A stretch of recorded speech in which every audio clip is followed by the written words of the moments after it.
एगो एगो एगो एगो अरे अरे दुगो दुगो पी गई मैं पी गई। हाँ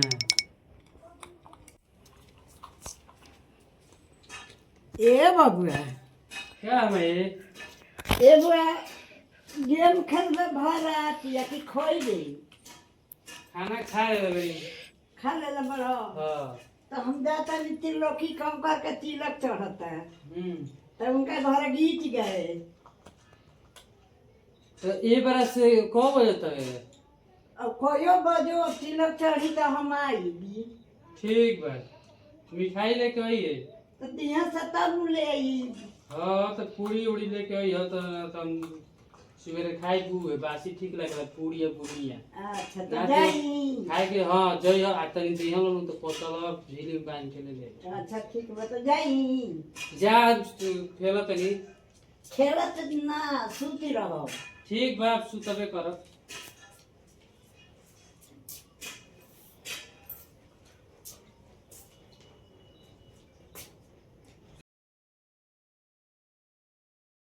भगल बाग बुझात होइए न खेना के लौकता टारा चले ये न खिया कैसे बुझाई का करी के लौकत होइए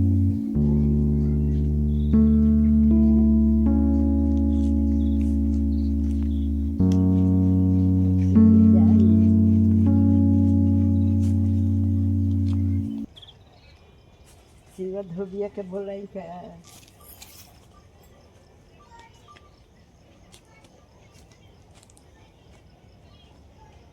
एहन के तनिको बुझाते न खाना मिठाई दिहल न कुछ दिहुए लड़का मिठाई मंगता जाए तो मानी मिठाई तो हम कहाँ से दे।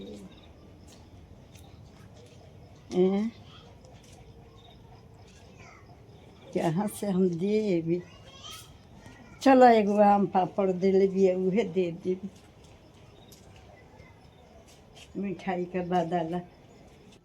ई बाकी गेट बंद करके लड़का सुतल बैठे जा तनी धीरे से खोल के आ जाके सूत जातनी बाकी गेट लड़का बंद करके सुतल बा रह धीरे से खोल के आ जाके हम सूत रहतनी मांगी त आम पापड़ ले में दे दी।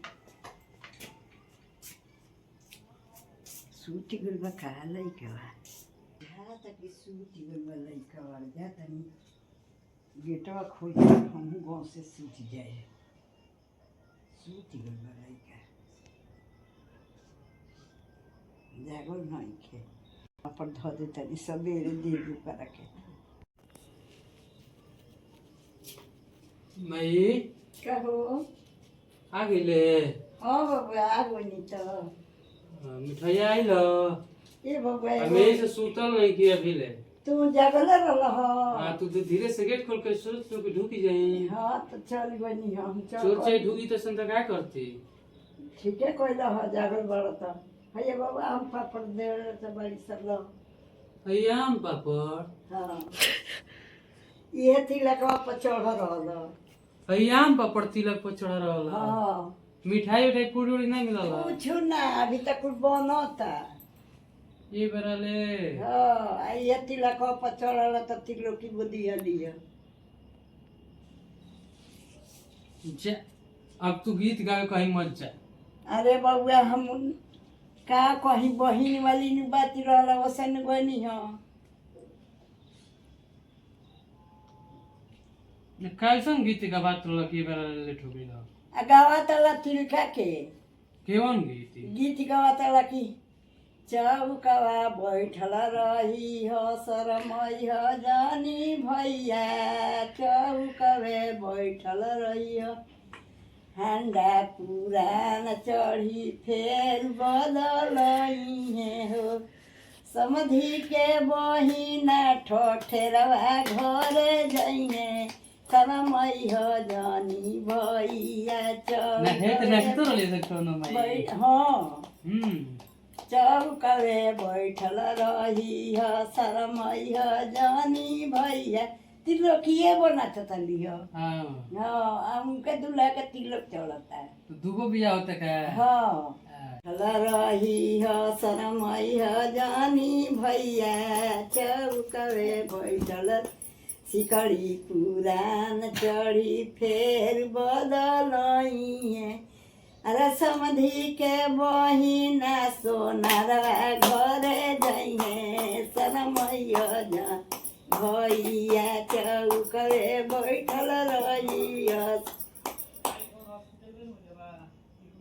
जो भाई अब जो हमारा मोबाइल है तो तू गीत मत गा हट आई के हिसाब लगल का पैर पर जाओ जा सुतो जा अब जा तुम सुत गए तो हमें जा सुतम नु तू घर में जा सुतो हम घर में ना सुतीले ना जा जा हमारा मोबाइल है तो हमें जा सुतो और गई ना